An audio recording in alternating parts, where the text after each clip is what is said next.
Apa cakap saya buat bisnes ni tak ada rugi. Hai, korang kena faham. Bila kita jual ketam ni, kita melibatkan delivery. Delivery tu kita gunakan Lalamove. So, Lalamove kadang-kadang dia bawa motor slow, relax. Bukan sebab apa, keselamatan memang penting. Okay? Tapi kadang-kadang ada yang order pukul 7 sampai pukul 10 malam dan dia tak nak ambil. Okay? Dia nak refund. Walaupun ketam tu dah sampai rumah dia. Tapi it's okay.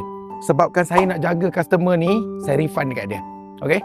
Yes, memang betul guys. Salah saya. Sebab maybe terlambat sikit ke apa ke. Dan ada juga yang bekas pecah.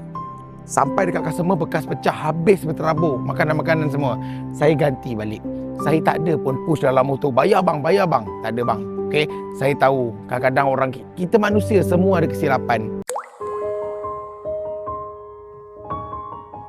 Okay? So dekat sini saya nak terangkan, kalau ada salah, ada masalah, berbincang, memaafkan lebih baik daripada awak gertak-gertak dia, awak minta dia ganti dan sebagainya. Itu tak bagus bang.